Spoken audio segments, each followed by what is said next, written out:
Faith. Chapter 3. Visualization of and belief in attainment of desire. Faith is the head chemist of the mind. When faith is blended with the vibration of thought, the subconscious mind instantly picks up the vibration, translates it into its spiritual equivalent, and transmits it to infinite intelligence, as in the case of prayer.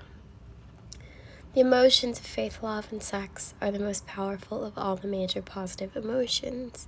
When the three are blended, they have the effect of coloring the vibration of thought in such a way that it instantly reaches the subconscious mind, where it is changed into its spiritual equivalent, the only form that introduces a response from infinite intelligence. Love and faith are psychic, related to the spiritual side of man. Sex is purely biological and related only to the physical.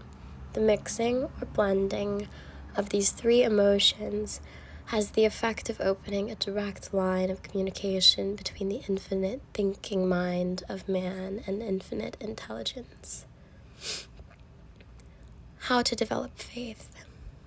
There comes now a statement which will give a better understanding of the importance of the principle of autosuggestion, assumes in the transmutation of desire into its physical or monetary equivalent. Namely, faith is a state of mind which may be induced or created by affirmation or repeated instructions to the subconscious mind through the principle of autosuggestion.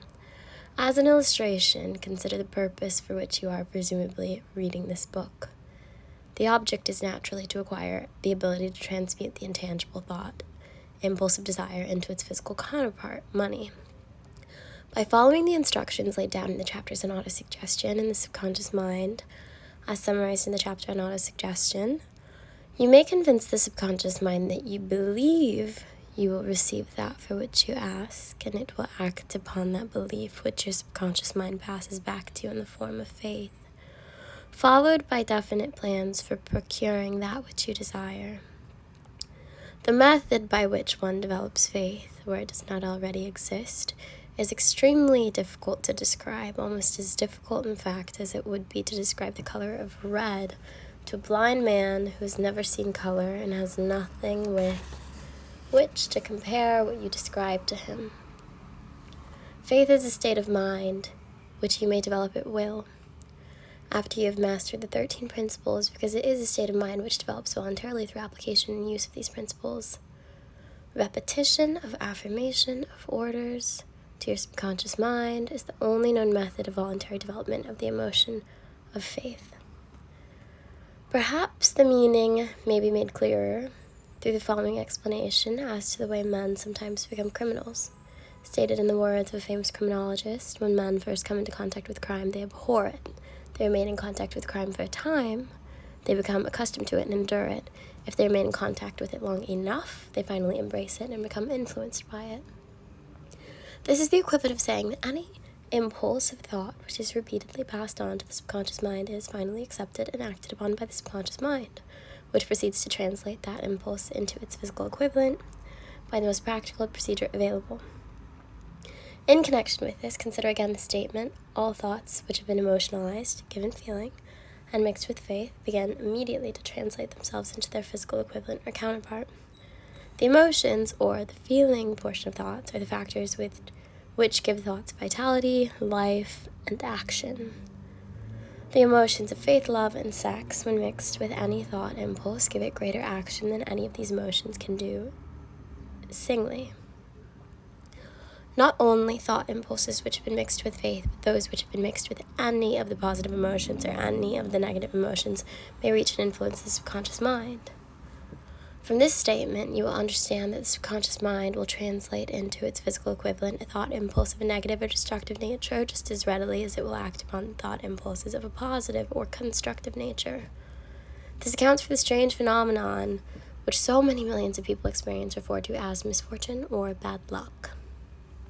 There are millions of people who believe themselves doomed to poverty and failure because of some strange force over which they believe they have no control.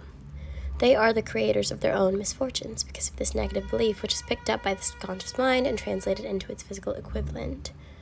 This is an appropriate place at which to suggest again that you may benefit from passing on to your subconscious mind any desire, which you translated into its physical and monetary equivalent, in a state of expectancy or belief that the transmutation will actually take place. Your belief or faith is the element which determines the action of your subconscious mind. There is nothing to hinder you from deceiving your subconscious mind when giving it instructions through autosuggestion, as I deceived my son's subconscious mind. To make this deceit more realistic, conduct yourself just as you would if you were already in possession of the material thing which you are demanding when you call upon your subconscious mind. The subconscious mind will transmute it into its physical equivalent by the most direct and practical media available. Any order which is given to it in a state of belief or faith that the order will be carried out. Surely enough has been stated to give a starting point from which one may, through experiment and practice, acquire the ability to mix faith with any order given to the subconscious mind. Perfection will come through practice. It cannot come by merely reading instructions. If it be true that one may become a criminal by association with crime, and this is a known fact, it is equally true that one may develop faith by voluntarily suggesting to the subconscious mind that one has faith. The mind comes, finally, to take on the nature of the influences which dominate it. Understand this truth, and you will know why it is essential for you to encourage the positive emotions as dominating forces of your mind, to discourage and eliminate the negative emotions.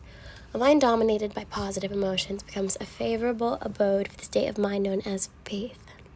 A mind so dominated may, at will, give the subconscious mind instructions, which it will accept and act upon immediately. Faith is a state of mind which may be induced by autosuggestion. All down the ages, the religionists have admonished the struggling humanity to have faith in this, that, and the other dogma or creed, but they have failed to tell people how to have faith. They have not stated that faith is a state of mind and that it may be induced by self-suggestion and language which any normal human being can understand. We will describe all that is known about the principle through which faith may be developed, which does not already exist. Have faith in yourself, faith in the infinite. Before we begin, you should be reminded again that faith is the eternal elixir which gives life, power, and action to the impulse of thought. The foregoing sentence is worth reading a second time, and a third, and a fourth. It is worth reading aloud. I'll say it again. Faith is the eternal elixir which gives life, power, and action to the impulse of thought. Faith is the starting point of all accumulation of riches. Faith is the basis of all miracles and all mysteries which cannot be analyzed by the rules of science. Faith is the only known antidote for failure. Faith is the element, the chemical, which, when mixed with prayer, gives one direct communication with infinite intelligence. Faith is the element which transforms the ordinary vibration of thought, created by the finite mind of man, into the spiritual equivalent. Faith is the only agency through which the cosmic force of infinite intelligence can be harnessed and used by man. Every one of the foregoing statements is capable of proof. The proof is simple and easily demonstrated. It is wrapped up in the principle of autosuggestion. Let us center our attention, therefore, upon the subject of self-suggestion and find out what it is and what it is capable of achieving. It is a well-known fact that one comes finally to believe whatever one repeats to oneself, whether this statement be true or false. If a man repeats a lie over and over, he will eventually accept the lie as truth. Moreover, he will believe it to be the truth. Every man is what he is because of the dominating thoughts which he permits to occupy his mind. Thoughts which a man deliberately places in his own mind and encourages with sympathy, and with which he mixes any one or more of the emotions, constitute the motivating forces which direct and control his every movement, act, and deed. Comes now a very significant statement of truth. Thoughts which are mixed with any of the feelings of emotions constitute a magnetic force which attracts from the vibrations of the ether other similar or related thoughts. A thought thus magnetized with emotion may be compared to a seed which, when planted in fertile soil, germinates, grows, and multiplies itself over and over again until that which was originally one small seed, becomes countless millions of seeds of the same brand. The ether is a great cosmic mass of eternal forces of vibration. It is made up of both destructive vibrations and constructive vibrations. It carries at all times vibrations of fear, poverty, disease, failure, misery, and vibrations of prosperity, health, success, and happiness, just as surely as it carries the sound of hundreds of orchestrations of music and hundreds of human voices, all of which maintain their own individuality and means of identification through the medium of radio. From the great storehouse of the ether, the human mind is constantly attracting vibrations which harmonize with that which dominates the human mind. Any thought, idea, plan, or purpose which one holds in one's mind attracts from the vibrations of the ether a host of its relatives, adds these relatives to its own force, and grows until it becomes the dominating, motivating master of the individual in whose mind it has been housed. Now, let us go back to the starting point and become informed as to how the original seed of an idea, plan, or purpose may be planted in the mind. The information is easily conveyed. An idea, plan, or purpose may be placed in the mind through repetition of thought. That is why you are asked to write out a statement of your major purpose or definite chief aim, commit it to memory, and repeat it in audible words day after day until these vibrations of sound have reached your subconscious mind. We are what we are because of the vibrations of thought, which we pick up and register through the stimuli of our daily environment. Resolve to throw off the influences of any unfortunate environment and to build your own life to order. Taking inventory of mental assets and liabilities, you will discover that your greatest weakness is lack of self-confidence. This handicap can be surmounted in timidity, translated into courage, through the aid of the principle of autosuggestion. The application of this principle may be made through a simple arrangement of positive thought impulses stated in writing, memorized, and repeated until they become part of the working equipment of the subconscious faculty of your mind. Self-confidence formula. They're really cute birds out my window right now. First, I know that I have the ability to achieve the object of my definite purpose in life. Therefore, I demand of myself persistent, continuous action towards its attainment, and I here and now promise to render such action. Second, I realize the dominating thoughts of my mind will eventually reproduce themselves in outward physical action and gradually transform themselves into physical reality. Therefore, I will concentrate my thoughts for 30 minutes daily upon the task of thinking of the person I intend to become, thereby creating in my mind a clear mental picture of that person.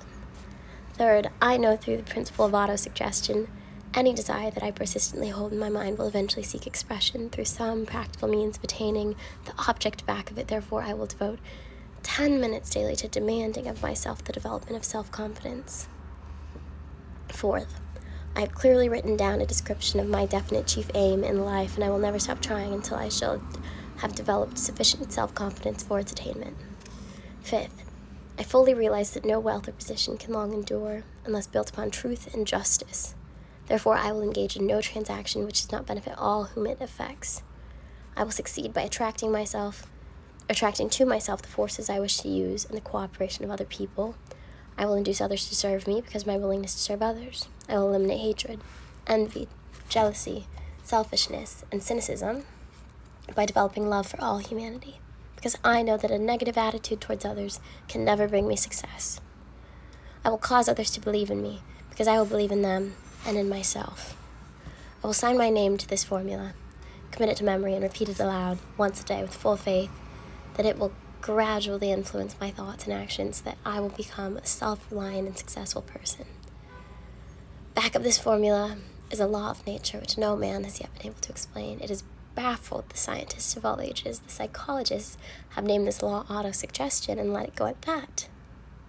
The name by which one calls this law is of little importance. The important fact about it is it works for the glory and success of mankind if it is used constructively. On the other hand, if used destructively, it will destroy just as readily. In this statement may be found a very significant truth, namely that those who go down in defeat and end their lives in poverty, misery, and distress do so because of negative application of the principle of autosuggestion. The cause may be found in the fact that All impulses of thought have a tendency to clothe themselves in their physical equivalent. The subconscious mind, chemical laboratory in which all thought impulses are combined and made ready for translation into physical reality, makes no distinction between constructive and destructive thought impulses. It works with the material we feed it through our thought impulses. The subconscious mind will translate into reality a thought driven by fear just as readily as it will translate a thought driven by courage or faith. The pages of medical history are rich with illustrations of cases of suggestive suicide. A man may commit suicide through negative suggestion just as effectively as by any other means. In a Midwestern city, a man by the name of Joseph Grant, a bank official, borrowed a large sum of the bank's money without the consent of the directors. He lost the money through gambling. One afternoon, the bank examiner came and began to check the accounts. Grant left the bank, took a room in a local hotel where they found him 3 days later. He was lying on the bed, wailing and moaning, repeating over and over these words, "My God, this will kill me. I can't not stand the disgrace." In a short time, he was dead. The doctors pronounced the case one of mental suicide. Just as electricity will turn the wheels of the industry and render useful service if used constructively or snuff out life if wrongly used, so will the law of autosuggestion lead you to peace and prosperity or down into the valley of misery, failure, and death, according to your degree of understanding and application of it. If you fill your mind with fear, doubt, and unbelief in your ability to connect with and use the forces of infinite intelligence, the law of autosuggestion will take this spirit of unbelief and use it as a pattern by which your subconscious mind will translate it into its physical equivalent. The statement is as true as the statement that 2 and 2 are 4. Like the wind which carries one ship east and another west, the law of autosuggestion will lift you up or pull you down according to the way you set your sails of thought. The law of autosuggestion, through which any person may rise to the altitudes of achievement which stagger the imagination, is well described in the following verse. If you think you are beaten, you are. If you think you dare not, you don't. If you like to win, but you think you can't, it is almost certain you won't. If you think you lose, you're lost. For out of the world we find, success begins with a fellow's will. It's all in the state of mind. If you think you are outclassed, you are. You've got to think high to rise. You've got to be sure of yourself before you can ever win a prize. Life's battles don't always go to the stronger or the faster man, but sooner or late the man who wins is the man who thinks he can. Observe the words which have been emphasized, and you will catch the deep meaning which the poet had in mind. Somewhere in your makeup, perhaps in the cells of your brain, there lies sleeping the seeds of achievement which, if aroused and put into action, would carry you to heights such as you may never have hoped to attain. Just as a master musician may cause the most beautiful strains of music to pour forth from the strings of a violin, so may you arouse the genius which lies asleep in your brain and cause it to drive you upward to whatever goal you may wish to achieve. Abraham Lincoln was a failure at everything he tried until he was well past the age of 40. He was Mr. Nobody from nowhere until a great experience came into his life, aroused the sleeping genius within his heart and brain, and gave the world one of its really great men. That experience was mixed with the emotions of sorrow and love. It came to him through Anne Rutledge, the only woman whom he ever truly loved. It is a known fact that the emotion of love is closely akin to the state of mind known as faith, and this for the reason that love comes very near to translating one's thought impulses into their spiritual development. During his work of research, the author discovered from the analysis of the life, work, and achievements of hundreds of men of outstanding accomplishment that there was the influence of a woman's love back of nearly every one of them. The emotion of love in the human heart and brain creates a favorable field of magnetic attraction, which causes an influx of the higher and finer vibrations which are afloat in the ether. If you wish evidence of the power of faith, study the achievements of men and women who have employed it. At the head of the list comes the Nazarene. Christianity is the greatest single force which influences the minds of men. The basis of Christianity's faith, no matter how many people may have perverted or misinterpreted the meaning of this great force, and no matter how many dogmas and creeds have been created in its name which do not reflect its tenets. The sum and substance of the teachings and the achievements of Christ, which may have been interpreted as miracles, were nothing more nor less than faith. If there are any such phenomena as miracles, they are produced only through the state of mind known as faith. Some teachers of religion, and many who call themselves Christian, neither understand nor practice faith. Let us consider the power of faith as it is now being demonstrated by a man who is well known to all of civilization, Mahatma Gandhi of India. In this man, the world has one of the most astounding examples known to civilization of the possibilities of faith. Gandhi wields more potential power than any man living at this time, and this despite the fact that he has none of the orthodox tools of power such as money, battleships, soldiers, and materials of warfare. Gandhi has no money. He has no home. He does not own a suit of clothes, but he does have power. How does he come by that power? He created it out of understanding of the principle of faith, and through the ability to transplant that faith into the minds of 200 million people. Gandhi has accomplished through the influence of faith that which the strongest military power on earth could not and never will accomplish through soldiers and military equipment. He has accomplished the astounding feat of influencing 200 million minds to coalesce and move in unison as a single mind. What other force on earth except faith could do as much? There will come a day when employees as well as employers will discover the possibilities of faith. That day is dawning. The whole world has had ample opportunity during the recent business depression to witness what the lack of faith will do to business. Surely civilization has produced a sufficient number of intelligent human beings to make use of this great lesson which the depression has taught the world. During this depression, the world has evidence in abundance that widespread fear will paralyze the wheels of an industry and business. Out of this experience will rise leaders in business and industry who will profit by the example which Gandhi has set for the world, and they will apply to businesses the same tactics which he has used in buildings the greatest following known in the history of the world. These leaders will come from the rank and file of the unknown men who now labor in the steel plant, the coal mines, the automobile factories, and in the small towns and cities of America. Business is due for a reform. Make no mistake about this. The methods of the past, based upon the economic combinations of force and fear, will be supplanted by the better principles of faith and cooperation. Men who labor will receive more than daily wages. They will receive dividends from the business, the same as those who supply the capital for the business. But first they must give more to their employers and stop this bickering and bargaining by force at the expense of the public. They must earn the right to dividends. Moreover, and this is the most important thing of all, they will be led by the leaders who will understand and apply the principles employed by Mahatma Gandhi. Only in this way may leaders get from their followers the spirit of full cooperation which constitutes power in its highest and most enduring form. This stupendous machine age in which we live and from which we are just emerging has taken the soul out of men. Its leaders have driven men as though they were pieces of cold machinery. They were forced to do so by the employees who have bargained at the expense of all concerned to get and not to give. The watchword of the future will be human happiness and contentment. And when this state of mind shall have been attained, the production will take care of itself more effectively than anything that has ever been accomplished where men did not and could not mix faith and individual interest with their labor. Because of the need for faith and cooperation in operating business and industry, it will be both interesting and profitable to analyze an event which provides an excellent understanding of the method by which industrialists and businessmen accumulate great fortunes by giving before they get. The event chosen for this illustration dates back to 1900, when the United States Steel Corporation was being formed. As you read this story, keep in mind these fundamental facts, and you will understand how ideas have been converted into huge fortunes. First, the huge United States Steel Corporation was born in the mind of Charles M. Schwab in the form of an idea he created through his imagination. Second, he mixed faith with his idea. Third, he formulated a plan for the transformation of his idea into physical and financial reality. Fourth, he put his plan into action with his famous speech at the University Club. Fifth, he applied and followed through on his plan with persistence and backed it with firm decision until it had been fully carried out.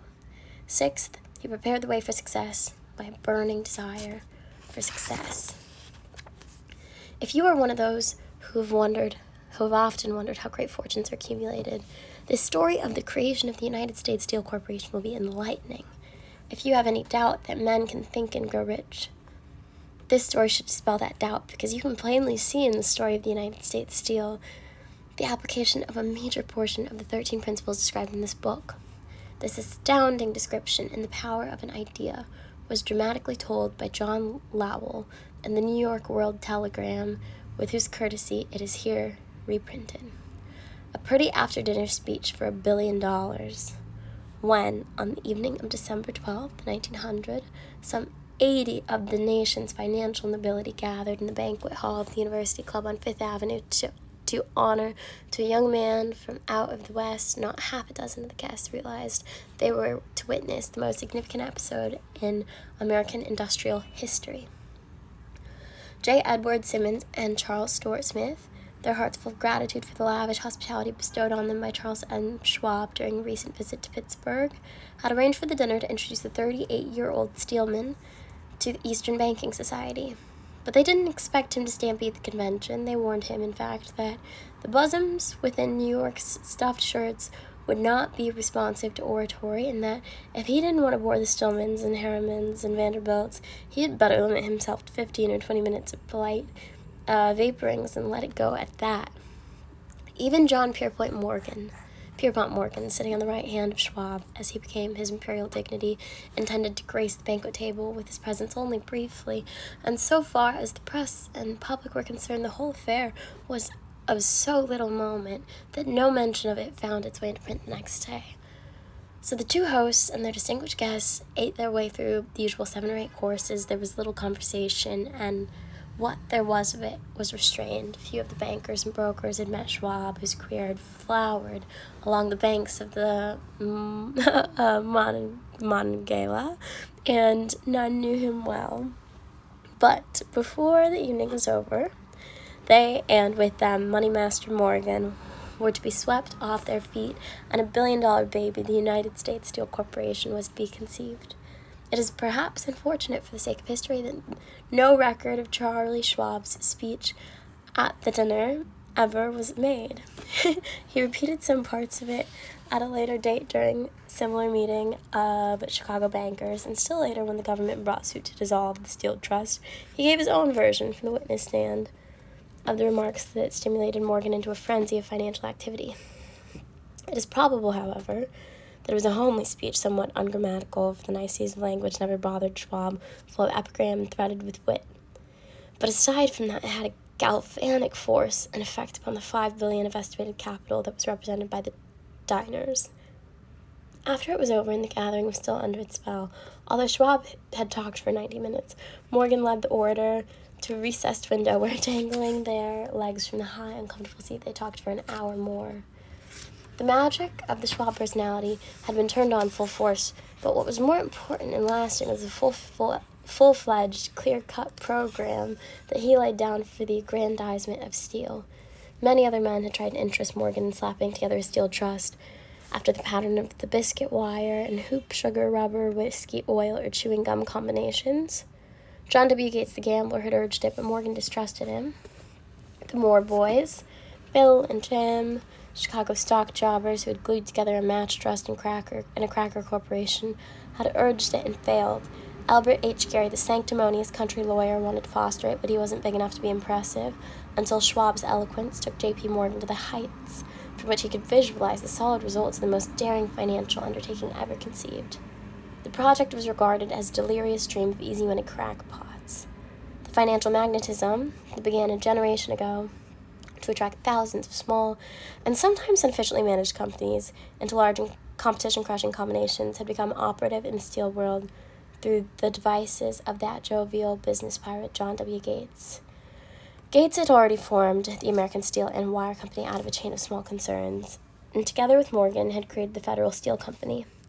The National Tube and American Bridge Companies were two more Morgan concerns, and the Moore brothers had forsaken the match and cookie business to form the American Group, Tin Plate, Steel Hoop, Sheet Steel, and the National Steel Company. But by the side of Andrew Carnegie's gigantic vertical trust, a trust owned and operated by 53 partners, those other combinations were picayune. They might combine to their heart's content, but the whole lot of them could make a dent in the Carnegie organization, and Morgan knew it. The eccentric old Scot knew it too. From the magnificent heights of Skibo Castle, he had viewed first with amusement and then with resentment the attempts of Morgan's smaller companies to cut into his business. When the attempts became too bold, Carnegie's temper was translated into anger and retaliation. He decided to duplicate every mill owned by his rivals. Hitherto, he hadn't been interested in wire, pipe, hoops, or sheet. Instead, he was content to sell such companies the raw steel and let them work it into whatever shape they wanted.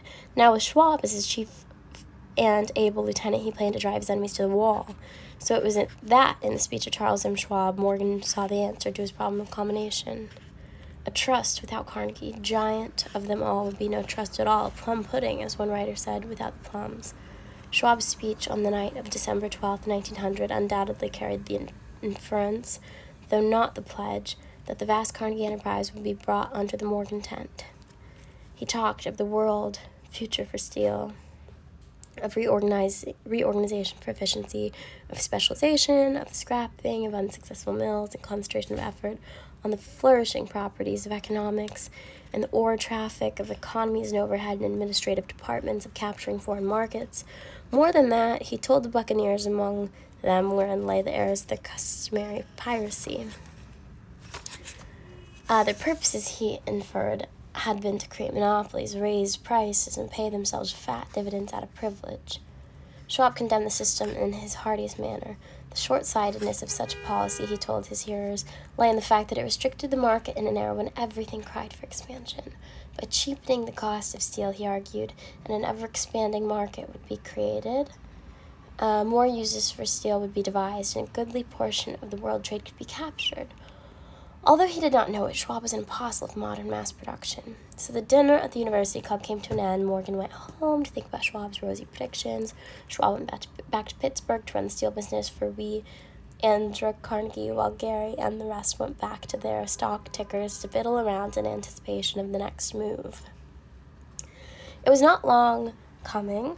It took Morgan about 1 week to digest the feast of reason Schwab had placed before him. When he had assured himself that no financial indigestion was to result, he sent for Schwab and found that young man rather coy. Mr.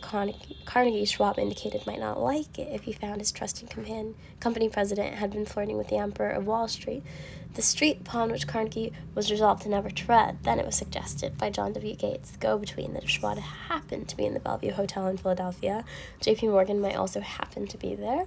When Schwab arrived, however, Morgan was inconveniently ill at his New York home, and so, on the elder man's pressing invitation, Schwab went to New York and presented himself at the door of the financier's library. Now, certain economic histories have professed the belief that from the beginning to the end of the drama, the stage was set by Andrew Carnegie, that the dinner to Schwab, the famous speech, the Sunday night conference between Schwab and the Money King, were events arranged by the canny Scot. The truth is exactly the opposite. When Schwab was called in to consummate the deal, he didn't even know whether the little boss, as Andrew was called, would so much as listen to an offer to sell, particularly to a group of men whom Andrew regarded as being endowed with something less than holiness. But Schwab did take into the conference with him in his own handwriting 6 sheets of copperplate figures, representing to his mind the physical worth and the potential earning capacity of every steel company he regarded as an essential star in the new metal firmament. 4 men pondered over these figures all night. The chief, of course, was Morgan, steadfast in his belief in the divine right of money. With him was his aristocratic partner, Robert Bacon, a scholar and a gentleman. The third was John W. Gates, whom Morgan scorned as a gambler and used as a tool. The fourth was Schwab, who knew more about the process of making and selling steel than any whole group of men then living. Throughout that conference, the Pittsburghers' figures were never questioned. If he said a company was worth so much, then it was worth that much and no more. He was insistent, too, upon including in the combination only those concerns he nominated. He had conceived a corporation in which there would be no duplication, not even to satisfy the greed of friends who wanted to unload their companies upon the broad Morgan shoulders.